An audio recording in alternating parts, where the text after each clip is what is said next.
Hey guys, I'm John Setzler. Welcome back to Man Cave Meals. Today I've got a new toy that we bought for the party deck that I want to show you guys. I've decided I want to learn a little bit about griddle cooking, and I picked up the Traeger Flatrock Griddle this week.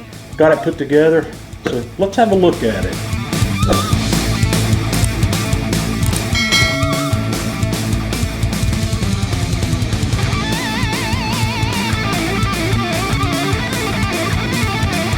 So I brought this home yesterday and I unboxed it and put it together. There was not a whole lot of work involved in putting this together. The main cooking chamber and the lid and everything were pre-assembled. The only thing I basically had to do to this was put the legs on it, the supporting braces for the legs, attach the side tables, and then the PAL rails onto the side tables. And I had to install the brackets that hold the propane cylinder, so it was a really relatively painless build on this. During the assembly of this grill, I figured out pretty quickly that everything here is very well made. It's got a nice lid on it that has a nice hinge system. It comes up and holds in place, and then we have our big steel griddle here that I think is about the perfect cooking size for me. The width on this guy is 33 inches and it's 18 inches deep. It's got some handles here on the side for picking this up, and the grease trap is right up front here. And you can scrape your grease, your food scraps and whatnot into that trap, and then it makes its way into the grease bucket, which sits down here, and it's got replaceable liners. It's just a simple slide in, slide out, very easily accessed grease bucket. One of the major selling points for me on this grill is these side tables. These are huge side tables. We've got 22.5 inches front to back and 17.5 inches wide on both sides. And these tables fold down very nicely if you don't want to keep them up, or for when you want to put a cover on it. They're very easy to manage, and they're very solid. Those guys are going to hold plenty of weight, and they're not going to let you down in terms of strength. These side tables have this pop and lock, or PAL rail system, that comes around the front and around to the sides on each of these grills. This is something that I don't know that I'm a huge fan of, but Traeger offers quite a few options that mount to these things. Like if you want hooks to hang your tools on, they sell some hooks that mount to this. They sell a storage bin that mounts to it. They've got a roll dispenser system that'll hold things like paper towels or butcher's paper or whatever you might want. I think there's 4 or 5 different pop and lock accessory items that you can buy for an additional price to put on there. I haven't decided if I want any of that yet. We'll see how that pans out in the future. I'm not a real big fan of buying that sort of accessory unless I come up with a real need for it.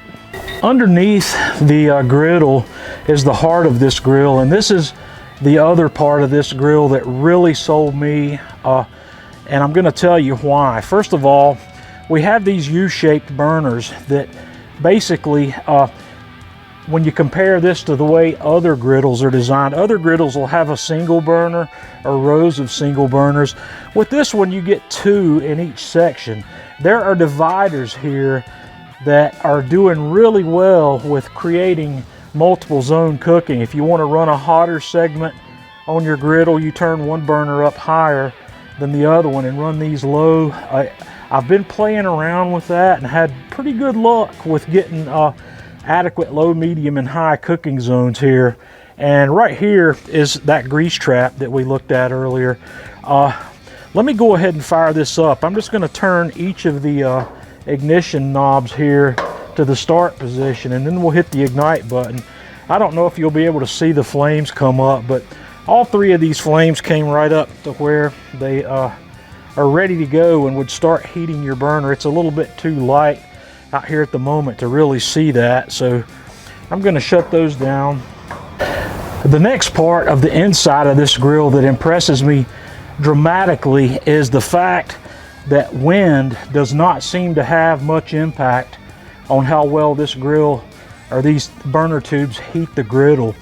There are holes underneath for airflow, but there's very little to none on the sides, and there's a little bit of flow area back here in the back, but there doesn't appear to be any significant loss of performance on this griddle due to the wind. These control knobs give me a very nice sense of quality, and the action in which they move, they do really well. And you just set it to the light position here and hit the ignite button, and it fires up whichever burner you have active, and the light comes on to tell you that you have a flame.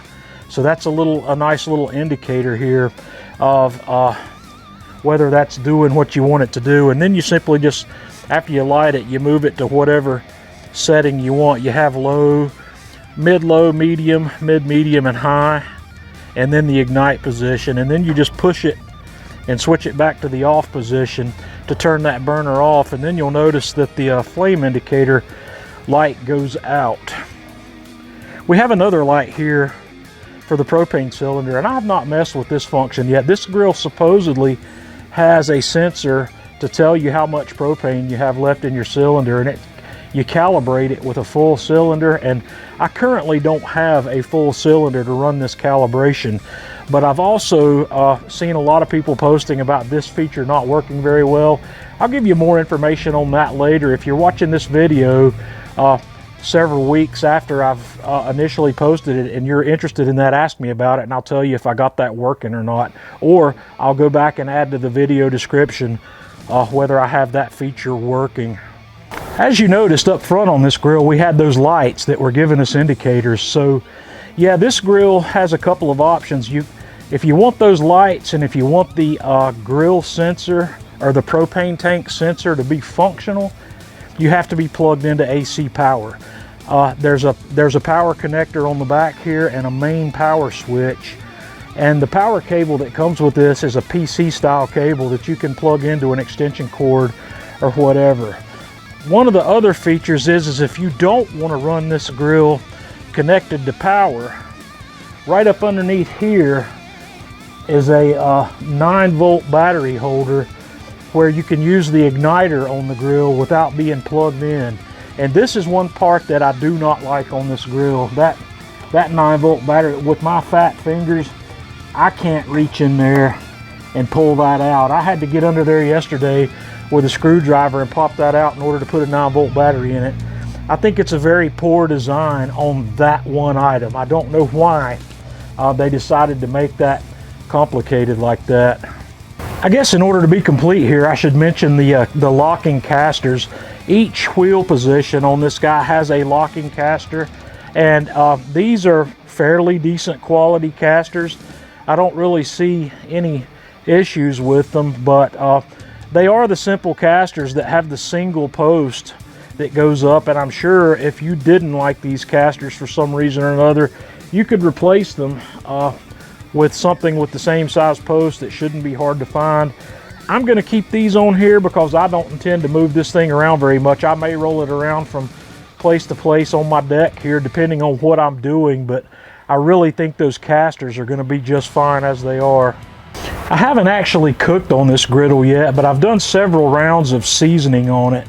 The instruction manual comes with Traeger's recommended seasoning, and of course I didn't follow their procedures exactly. Traeger's procedure recommends you using about 4 rounds of their seasoning blend of whatever that might be. I don't know what it is, but I've been seasoning iron and carbon steel long enough to know what works for me, and I use Crisco, and I get fantastic results with that. And my griddle is currently completely seasoned, ready to go. It will continue to season, it will continue to patina as I cook on it. And I haven't actually cooked on this guy yet, but I'm looking forward to it. So one of the other things I'm hoping to be able to do with this is some live stream cooking. I haven't quite sorted out how I want to make that happen yet, but cooking on this guy is going to be quick. You have all your prep work done in advance, your mise en place, and once you have all that done, most of your griddle cooks happen in just a few minutes. They don't take long, and I think it'd be a fun opportunity to do some live cooking out here on the party deck. So this is my first real griddle. I've had a griddle in the past, but I never really put the time or energy into learning how to get the most out of it. I've been following a couple of YouTube channels here for the last couple of weeks, trying to figure out the purchase here. I've found a couple of great YouTube channels. One is called the Flatrock King. The other one's called Hungry Hussy. I'll give you links to those guys in the video description for this video. But the Flatrock King he had a video with multiple comparisons. He had 6 or 7 griddles that he was doing comparisons of, and this Traeger was in that loop, and his video convinced me that this was the grill I wanted. The Hungry Hussy, I haven't watched as much of his content yet, but he's doing a lot of great cooking on his, and I'm ultimately going to invite those guys to come on a live stream with me, and hopefully one or both of them will at some point. We can learn a little bit more about griddle cooking. But I think, you know, I've had Traeger grills here in the past. You've seen the previous pellet grills that I've had here.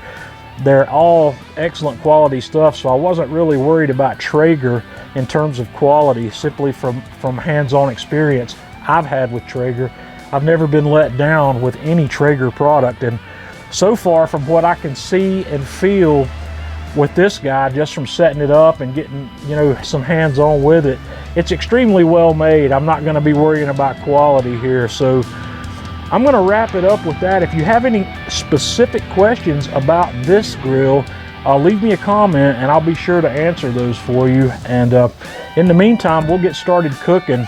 I don't know how much video content I might make of cook happening on here, but I will be posting cook information and photographs and commentary on the Man Cave Meals Facebook page. So if you're not following me there, jump on. So guys, until next time, this is John Setzler with Man Cave Meals.